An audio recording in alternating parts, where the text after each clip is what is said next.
बड़ी खूबसूरत आपने बात की. It sums it all up कि जी जो मर्जी कर लो, कीप ट्राइंग डिफरेंट थिंग्स. आना तुमने अल्लाह सुब्हानहू व तआला की ही तरफ है. तो इस पे इब्न अल कय्यम का एक कोट मुझे याद आ गया वसीम भाई. सेड कि a sad and a depressed believer is most beloved to शैतान. और इसमें इतनी गहराई है ना, अगर हम इस कोट को समझ लें. क्यों? देखिए, जब इंसान हर वक्त परेशान है ना, सैड है, डिप्रेस्ड है, तो वो ना फिर थोड़ा सा सेल्फ सेंटर्ड हो जाता है. मतलब मैं उसकी नहीं बात कर रहा जो बेचारा बहुत ज़्यादा डिप्रेस्ड है, क्लिनिकली डिप्रेस्ड है, वो तो एक बीमारी है.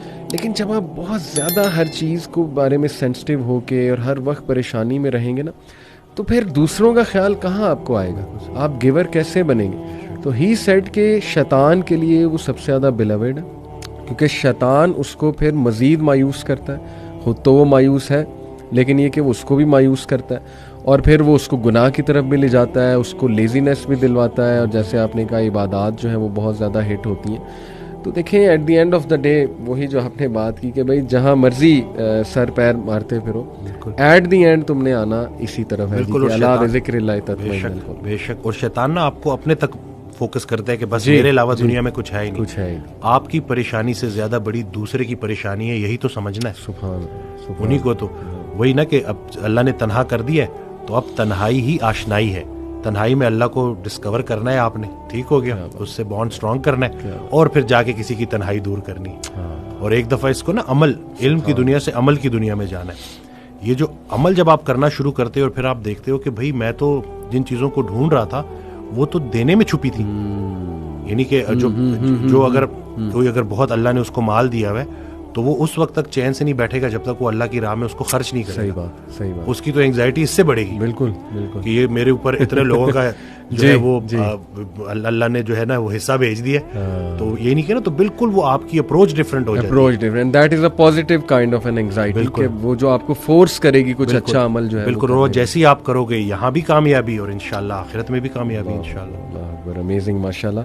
तो just some last few words Wasim भाई, क्या पैगाम आप देना चाहेंगे people who are very down, they are almost losing hope, and आपको पता है ना, बड़े परेशान हैं आजकल लोग बेचारे, मुख्तलिफ प्रॉब्लम्स में जो है वो डूबे हुए हैं. तो क्या आप पैगाम, एक सॉलिड पैगाम क्या देना चाहें? मैं तो उनको यही बोलूँगा कि बस ये याद रखें कि परेशानी हालात की वजह से नहीं, ख्यालात की वजह से होती है.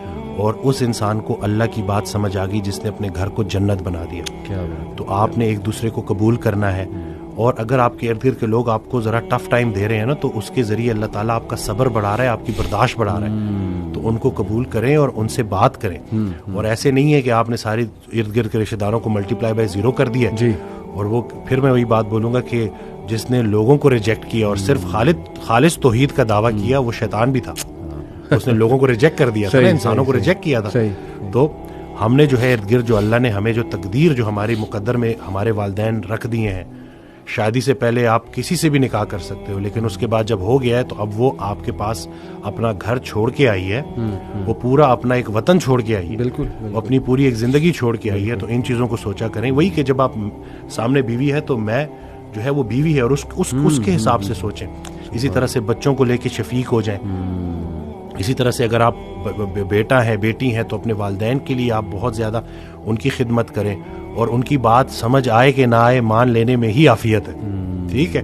क्योंकि बल्कि वो हज़रत वासिफ़ अली वासिफ़ रहमतुल्लाह का एक जुमला है कि हम अपने बच्चों को बहुत कुछ समझाना चाहते हैं और वो नहीं समझते, और हमारे बच्चे भी हमें बड़ा कुछ समझाना चाहते हैं और हम नहीं समझते. तो ये चल रही है, लेकिन इसका मतलब ये नहीं है कि आप वो रिश्ते ही ख़त्म कर दो. बिल्कुल. और मोहब्बत करनी है अदब के साथ. क्या बात. बगैर अदब के जो मोहब्बत है ना, वो गुस्ताखी तक और वो बगावत तक ले जाती है. तो आपने अदब के साथ मोहब्बत करनी है और दिल से मोहब्बत करनी है. और फिर इसी तरह से जब आपका घर जन्नत बन जाएगा तो इंशाल्लाह बाहर भी उसकी खुशबुएं जाएंगी और उसकी आसानी लोगों में भी बढ़ेगी. बहुत स्ट्रॉन्ग मैसेज आपने दिया वसीम भाई. In fact it is actually an explanation of this verse, वतवासौ बिल हक़्क़ि वतवासौ बिस सब्र, कि exhort one another to truth and patience, and it's about community building. जितना आपकी फैमिली स्ट्रॉन्ग होगी ना, जितना आप लोगों के लिए कुछ करने वाले होंगे, एक दूसरे को सब्र की, हक की तलकीन करने वाले होंगे, थपकी देने वाले होंगे.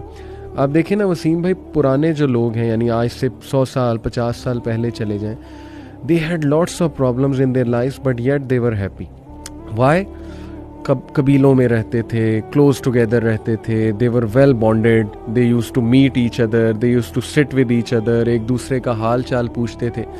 इस वक्त मैं समझता हूँ सीम भाई हमारी बहुत सी परेशानियाँ और एंग्जाइटी हैं ही इस वजह से कि हमने अपने आप को आइसोलेट कर लिया, और आहिस्ता आहिस्ता ना नेबर्स देखें, नहीं पता होता हमें हमारे राइट पे कौन रह रहा है, लेफ़्ट पे कौन रह रहा है। तो जितना आपकी ही बात है, फैमिली स्ट्रांग होगी, कम्युनिटी स्ट्रांग होगी, आई बिलीव कि वहाँ परेशान लोग कम होंगे, बल्कि इंशाल्लाह मोटिवेटेड लोग जो हैं वो ज़्यादा होंगे, क्योंकि हर बंदा एक दूसरे को जो है ना वो थपकी भी दे रहा होगा, एनकरेज भी जो है वो कर रहा होगा।